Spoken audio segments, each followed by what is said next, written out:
Hey, Dave Rotherer here, and in this video I'm going to show you how being an expert in your industry or your niche or an expert about your product could actually be preventing you from making sales. I'm going to show you how to flip that round and create a more clear and concise marketing message for your prospective customers and clients so that you can increase the amount of people who interact with you, the amount of people who understand what you do, and fundamentally the amount of people that you turn into customers. So there's a really important thing to understand, and that is that a confused audience does not buy. People who don't understand what you have, people who don't understand what you do, what your service does, or how most importantly how it benefits their life, will not purchase from you.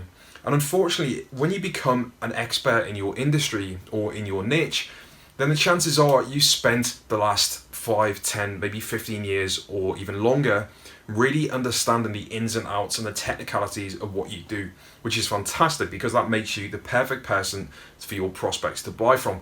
But as we know from the previous videos, it's not always the people who are the best at what they do that make the most sales or grow the biggest businesses. It's often the people who are more able to demonstrate to their marketplace in a better way to market their products and the benefits to their customers. So what is it that you could be doing if you know your industry so well, if you know your niche so well? Well, the answer is this. You could be speaking to them in this language.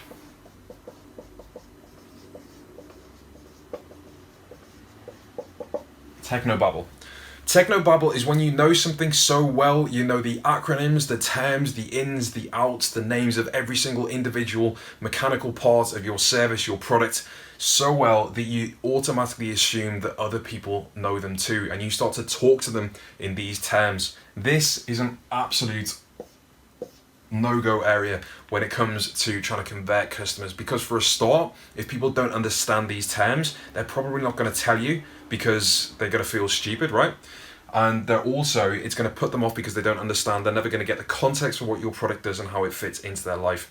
If they don't know how your product fits into their life, how your service can help them, then they're never going to buy. It's just not going to happen. So what you're likely going to end up with is a bunch of sales calls that you don't know why they went wrong, a bunch of marketing imagery, a bunch of marketing copy that you just can't get your head around why it doesn't work, a bunch of funnels that don't work, a bunch of websites that don't sell, and it becomes really frustrating because you know that you're so good at what you do, you know that you can help these people, but they're just not purchasing from you because they don't understand it.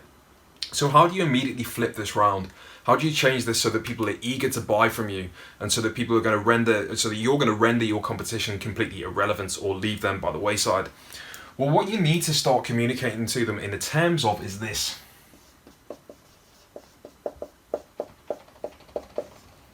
You need to talk to them about the benefits of your product. This should be first and foremost the results that they're going to get from working with you, the results that your product provides for them, how it benefits their life, how it makes their life easier, more effective, more efficient, how it basically makes their life better or quicker, etc. So this is where we should be focusing when it comes to creating a marketing message that really sells. And often this could be seen as quite difficult because we do complex things, we provide complex services, and they're complex matters that we're talking to people with, and that's the reason we can charge a good amount of money, because we know what we do and it's complicated what we do. It's a skilled job, right? So then how do we start to strip down this technobabble and turn it into a marketing message which actually does the job of explaining what we do sufficiently, but also in a simple enough way that it encourages people and convinces people that our product or our service is actually of value to them? Well, one of the biggest and most powerful ways of doing this is the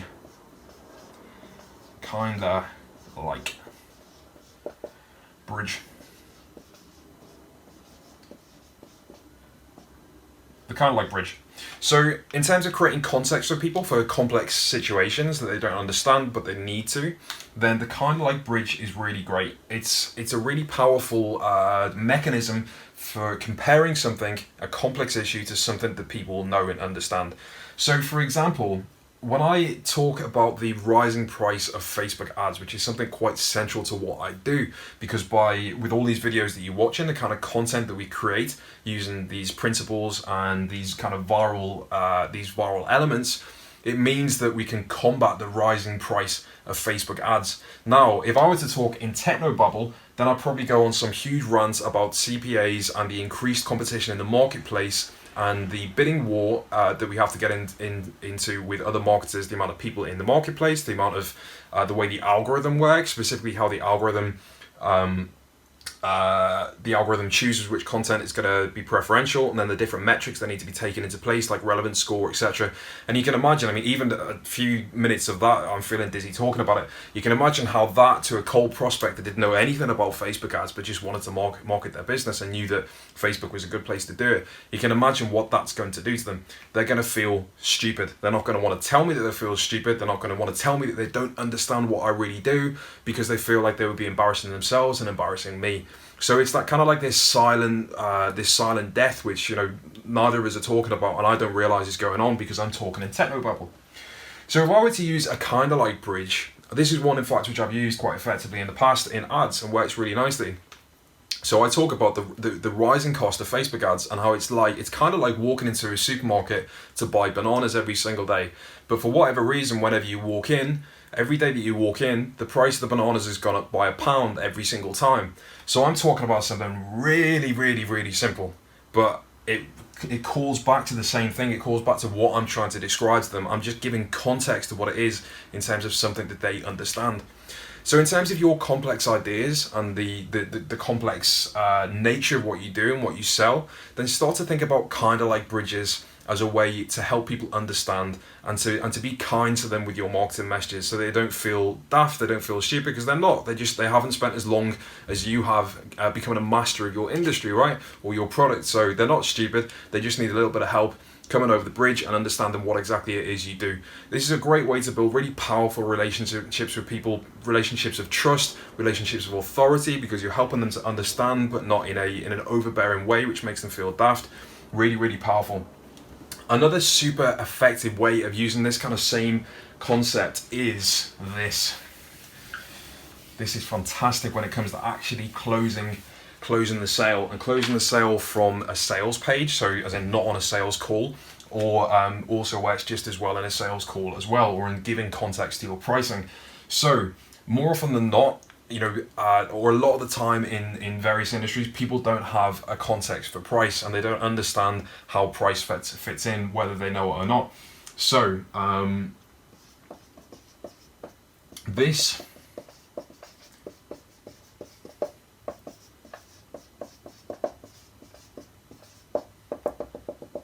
creates fantastic context for just how valuable your products and services are.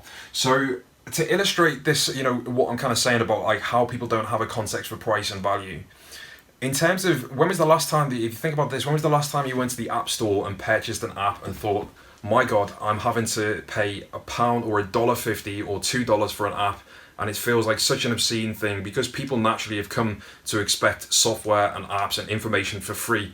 So it creates this kind of this barrier when it comes to demonstrating the value that you've got and the price of what it is. So this is a fantastic way of getting over people's price objections, and it's the same kind of concept as the kind of like bridge.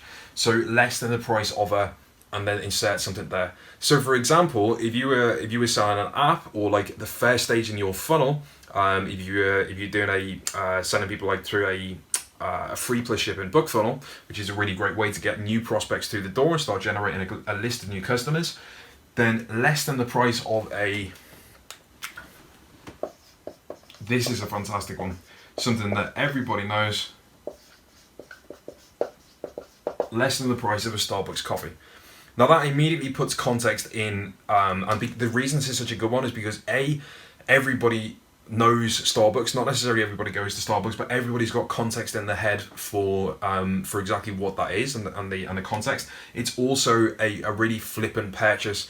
So people automatically think, well, yeah, I mean, if I can just throw $5 on a Starbucks coffee, just walk in and really flippantly spend that money, it makes it seem completely irrelevant to spend $3, $4, or $5 on your product, the first stage of your funnel, for example.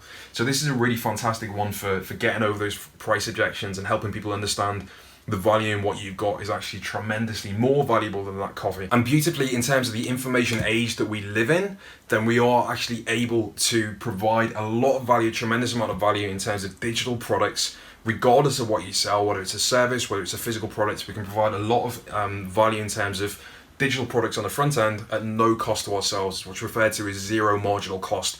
So we can release how-to guides, helpful guides, books, ebooks, which are really easy to write. I'll share with you in the coming videos how to create an ebook for your business without having ever to put finger to keyboard or pen to paper, to put as a front-end offer on for any kind of product or service that you sell. So tremendous opportunities there, and just a few examples of how you can provide more context, be kind to your audience, and turn more of them into buyers by helping them understand and have context for what you do and how it fits into their life.